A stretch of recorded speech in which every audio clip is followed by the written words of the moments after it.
Welcome to the spring 2018 season. Well, we have some pretty awesome new seasons of our favorite shows. There's a couple of new titles that are, there's a reason why we have the 3-episode rule. And I think one show that won't survive too long is the Amazon Prime exclusive Magical Girl site. Now, before I start this analysis, I'm going to throw out a quick trigger warning. This show does show abuse and an attempted rape, which I will be talking about. So if that bothers you, it's best to both avoid the show and maybe click off of this video right now. So, quick summary of the first 2 episodes. Aya is a high school girl who is being abused at school by her classmates and at home by her brother. Due to this trauma and having no help, she constantly wants to die. One night after her brother attacks her, the computer turns on showing a website called Magical Girl Site.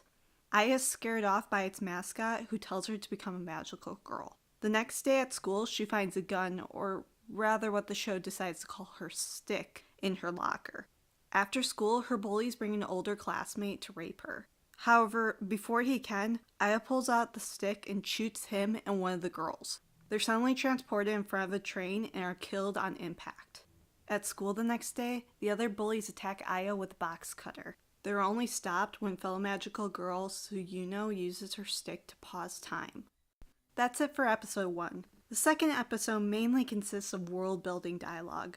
Suyuno tells Aya a bit about the world of magical girls, and at the end of the episode they stop another magical girl who has been killing girls for their sticks.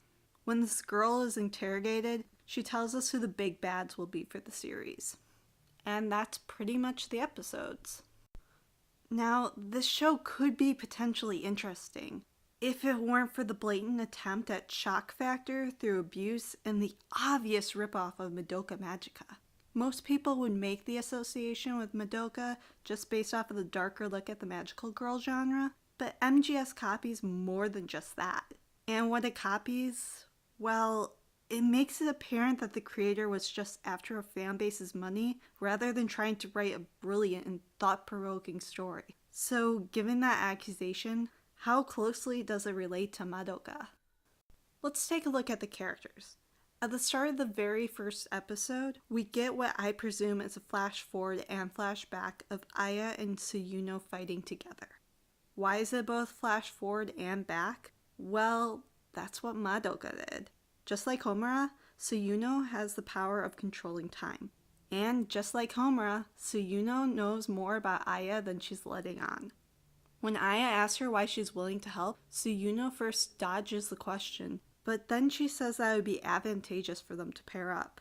Thanks to that early scene in episode 1, I'm thinking Suyuno keeps going back in time to save Aya when they keep failing during the final episode's battle. Kinda like somebody else we know.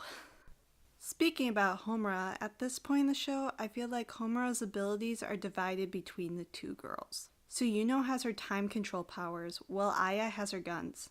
Now I say Aya's powers are a variant of Homura's because Aya's stick teleports people. This is similar to Homura because when she stops time, the other characters could mistake her movements as teleportation.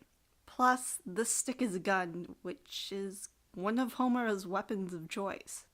Now, you may want to compare Aya to Madoka, but so far her only comparison is that she has somebody come and helping her, and that she's probably going to be the sweetest girl in the show.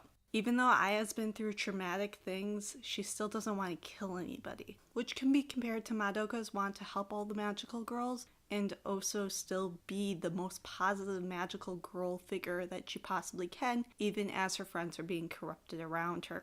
Overall, though, I think that their similarities are just gonna lie between these first episodes. There are POV characters who are sweet at first and have somebody come to try and save them, or at the very least help them. I have a feeling that Aya is going to be a little bit different just because the show needs to differentiate itself from Madoka.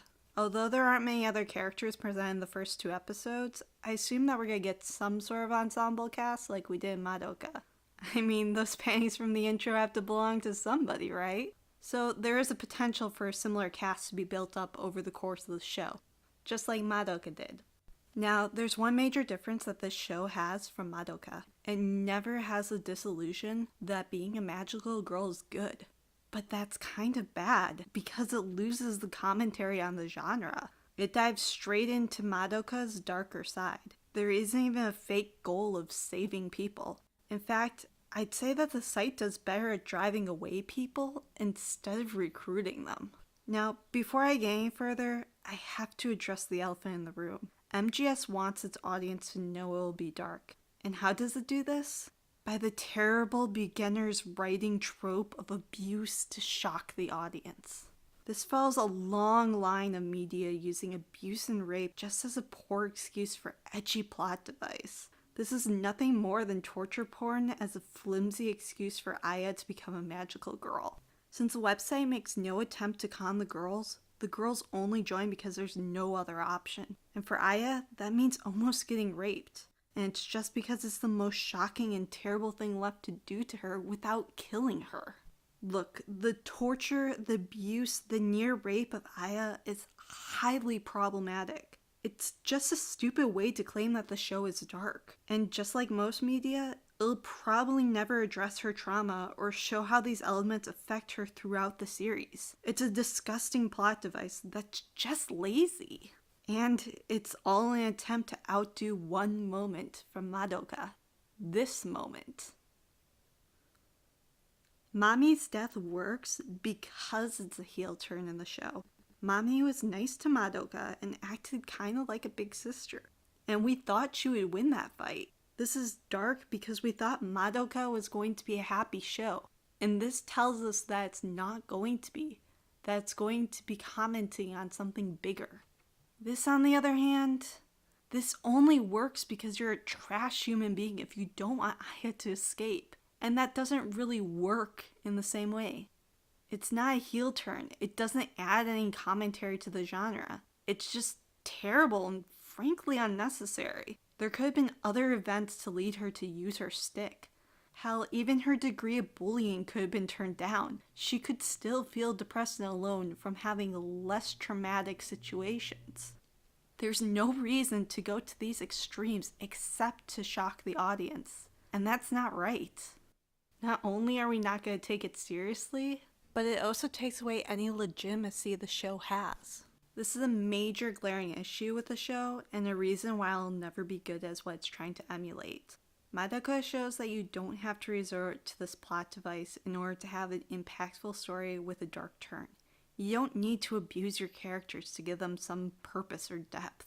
And although I could go into more detail about this, we'll leave it at that for now.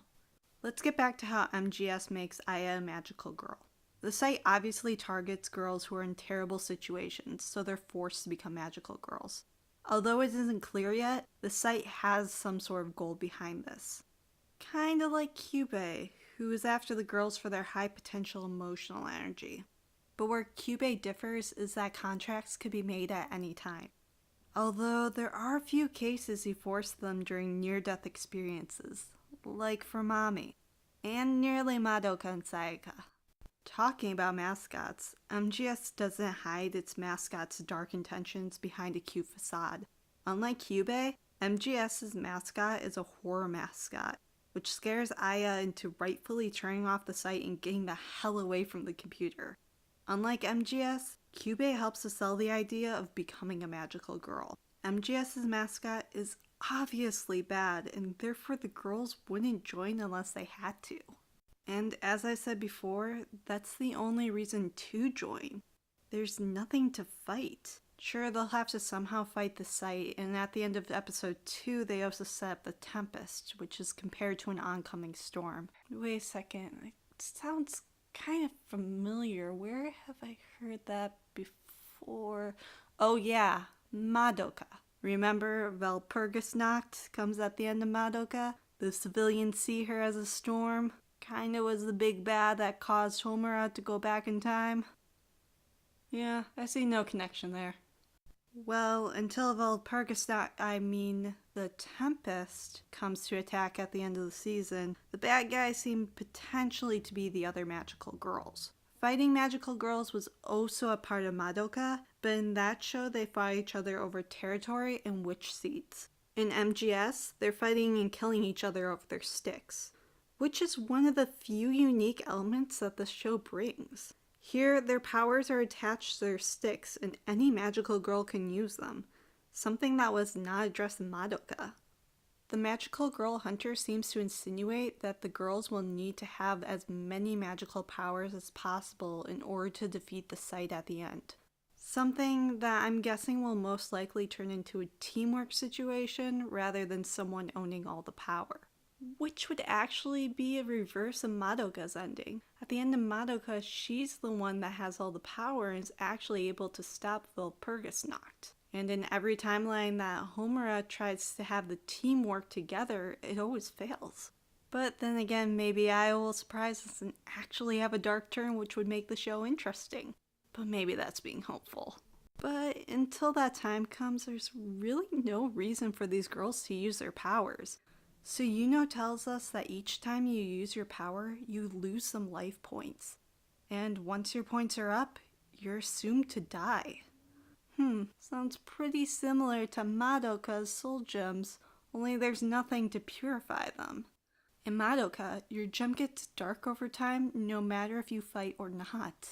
So you need to keep fighting witches in order to purify your gem and keep living. In MGS, there's no penalty for not fighting. So unless Tsuyuno is keeping something from us, there's no reason for them to use their sticks unless it's life or death.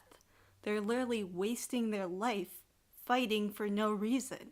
So overall, it looks like this show copies Madoka's main character relationship, dark feel, time-traveling framing device, and series-ending villain without giving us genre commentary, a reason for them to use their powers, or any heart.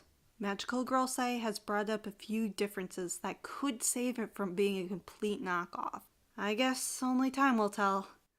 If I can make it that long. So have you given Magical Girl Sai a shot yet? Feel free to tell me in the comments below. And while you're down there, feel free to give me a thumbs up and maybe hit that subscribe button if you want to see more upcoming videos. And if you like hearing my thoughts, check out my video on why Nagito is actually one of the best characters in Danganronpa. Or click over here to find out why the live-action FMA fails on creating any emotion. I'm Rei, and I'll be seeing you in the next video.